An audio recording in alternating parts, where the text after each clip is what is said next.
మన ప్రభువును రక్షకుడునైన యేసుక్రీస్తు శ్రేష్టమైనటువంటి నామములో మీ అందరికీ నా హృదయపూర్వకమైన శుభాలు వందనాలు తెలియజేస్తూ ఉన్నాను.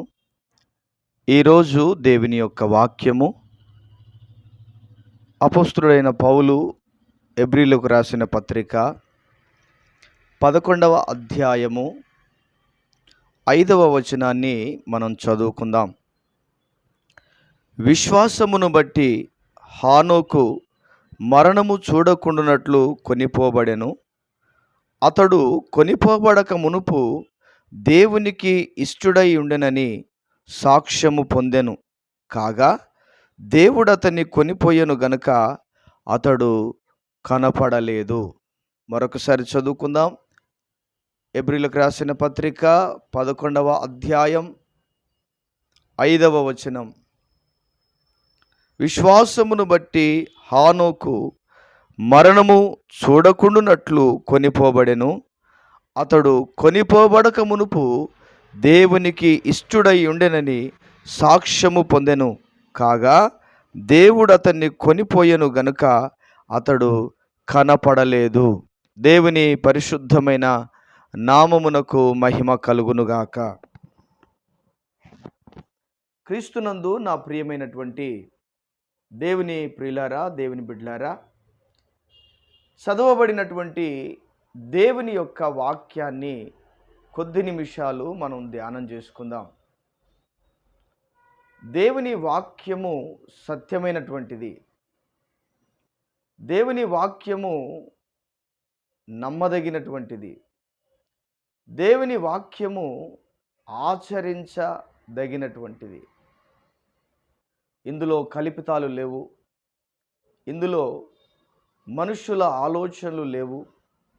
ఇందులో మనుషుల తలంపులు లేవు. దేవుని తలంపులను, దేవుని ఆలోచనలను, దేవుని యొక్క చిత్తమును దేవుడు తన సేవకుల ద్వారా, తన ప్రవక్తల ద్వారా, తన దాసుల ద్వారా బయలుపరిచాడు. దేవునికి మహిమ కలుగునుగాక. క్రీస్తునందు ప్రియమైన దేవుని బిడ్డలారా, దేవుడు ఏది చేయదలిచినా కూడా అది తన సేవకుల ద్వారా దేవుడు చేస్తాడు. సేవకుల ద్వారా ప్రభువు మాట్లాడతాడు. సేవకుల ద్వారా ఒక వ్యక్తిని బలపరుస్తాడు. దేవునికి మహిమ కలుగునుగాక. చూడండి, చదవబడినటువంటి దేవుని యొక్క వాక్యములో గనుక మనం చూస్తే హానోకును గురించి ఇక్కడ మాట్లాడుతున్నాడు. హానోకు మనందరికీ తెలుసు. మనకు ఆదికాండంలో కనపడతాడు మొదట్లో. హానోకు బ్రతికినటువంటి దినాలు 365 సంవత్సరాలు. 365 సంవత్సరాలలో 300 సంవత్సరాలు దేవునితో నడిచాడు అని సాక్ష్యం ఉంది. అంటే దేవునితో నడవడం అంటే దేవుని వాక్యానుసారంగా, దేవుని యొక్క చిత్తానుసారముగా, దేవుడు నడిపించినట్లుగా నడిచాడు దైవజనుడు హానోకు. ప్రియులారా, ఇక్కడ హెబ్రీ పత్రికలో రాయబడినటువంటి మాటను గనక మనం చూస్తే ఆయన అంటాడు, హానోకు మరణము చూడకుండానట్లు కొనిపోబడ్డాడు. అతడు కొనిపోబడక మునుపు దేవునికి ఇష్టుడై ఉన్నట్లుగా సాక్ష్యము కలిగి ఉన్నాడు. కనుకనే దేవుడు అతన్ని కొనిపోయెను కనుక అతడు కనపడలేదు అని చెప్తా ఉన్నాడు దైవజనుడు పౌలు భక్తుడు సంఘానికి. ప్రియులారా, మనము కూడా దేవుని యొక్క రాకడ కాలములో, దేవుని యొక్క రహస్య రాకడ సమయంలోనికి వస్తూ ఉన్నాము. ఆయన రాకడ ఎప్పుడో ఎవరికి తెలియదు. ఆయన రాకడ అది మర్మమై ఉన్నటువంటిది. కనుక మనము కూడా ఆయన రాకడలో కొనిపోబడాలి. మనము కూడా ఆయన రాకడలో ఎత్తబడాలి. మనము కూడా ఆయన రాకడలో ఇదిగో కనురెప్పపాటులో మధ్యాకాశములోనికి కొనిపోబడాలి. ప్రియులారా గమనించండి,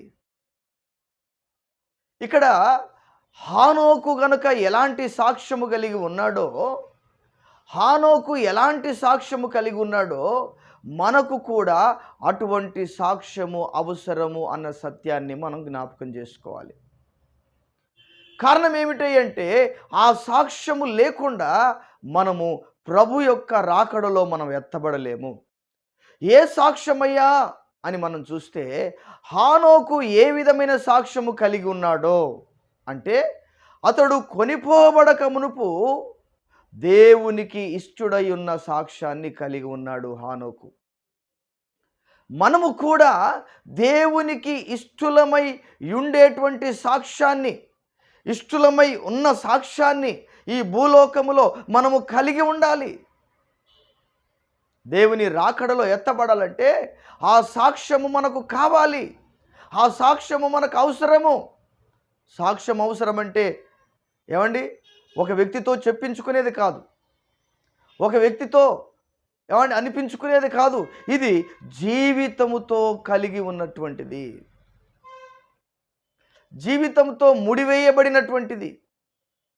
అంటే మనము దేవుణ్ణి వెంబడిస్తూ ఉంటే, మనము దేవుణ్ణి కలిగి ఉంటే, ఆయన వాక్యానుసారముగా జీవిస్తే, ఆయన వాక్యానుసారంగా మనం నడుస్తే మనము ఆయనకు ఇష్టలుగా ఉన్నట్టు. చూడండి, యేసయ్య కూడా అంటాడు, నా ఇష్టం చేసుకోవడానికి నేను రాలేదు, నీ ఇష్టాన్ని నెరవేర్చడానికి నేను వచ్చాను అని మాట్లాడుతూ ఉన్నాడు. తండ్రి చిత్తము చేయడానికి వచ్చానని మాట్లాడుతున్నాడు. కనుక నా ప్రియమైన దేవుని బిడ్డలారా, ఈ సమయంలో ఎక్కడ ఉండి నువ్వు దేవుని మాటలు వింటున్నావేమో కానీ, ఇదిగో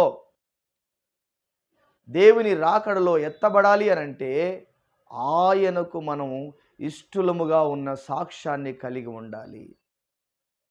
ప్రియమైన దేవుని బిడ్డలారా, ఎలా వస్తుంది మనకి సాక్ష్యము? ఎలా కలుగుతుంది ఈ సాక్ష్యం మనకి అంటే, ప్రతిరోజు కూడా దైవ భక్తిలో భయభక్తులు కలిగి జీవిస్తూ, భయభక్తులు కలిగి నడుస్తూ, భయభక్తులతో జీవిస్తూ, భయభక్తులతో నడుస్తూ, ఇదిగో సంఘ సహవాసంలో, సేవకుల సహవాసంలో, ప్రియమైన దేవుని బిడ్డలారా, క్రమం తప్పనటువంటి జీవితం విధానాలలో, దేవుని వాక్యము నుంచి వైదొలగని విధానాలలో మనం ముందుకు నడిచినట్లయితే మనము ఆ సాక్ష్యాన్ని పొందుకుంటాము. ప్రియమైన దేవుని బిడ్డలారా, మనకు ముందుగా ఉన్నటువంటి భక్తులు, దైవజనులు, ప్రవక్తలు, అపోస్తులు ఎంతోమంది మనకు ముందుగా కనబడుతున్నారు. వారు దృష్టాంతములుగా ఉన్నారు మనకు. వాళ్ళు ఎలా జీవించారో, వాళ్ళు ఎలా నడుచుకున్నారో, వాళ్ళు ఎలా దేవుణ్ణి కలిగి ఉన్నారో, ఎలా దేవుణ్ణి హత్తుకొని జీవించారో దాని ప్రకారముగా మనం చూచి మనం నడవలసిన వారమై ఉన్నాం. అంత మాత్రమే కాదు, వారందరికంటే కూడా మన ప్రభు అయిన యేసు క్రీస్తు మనకు ఒక మంచి మాదిరిగా ఉన్నాడు. ఆయనకు మించిన మాదిరి మరొకటి ఏది లేదు. ఆ మాదిరిని గనక మనం అలవాటు చేసుకుంటే, ఆ మాదిరి ప్రకారంగా మనం జీవించగలిగితే, ఇదిగో ఆయన రహస్య రాకడలో మనము రెప్పపాటులో ఎత్తబడతాము.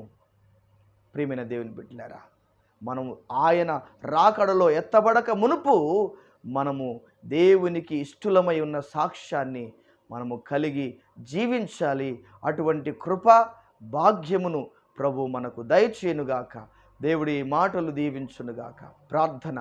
ప్రభువా, మీకు వందనాలు. విన్న వాక్యమును బట్టి వందనాలు, విన్న బిడలను బట్టి వందనాలు.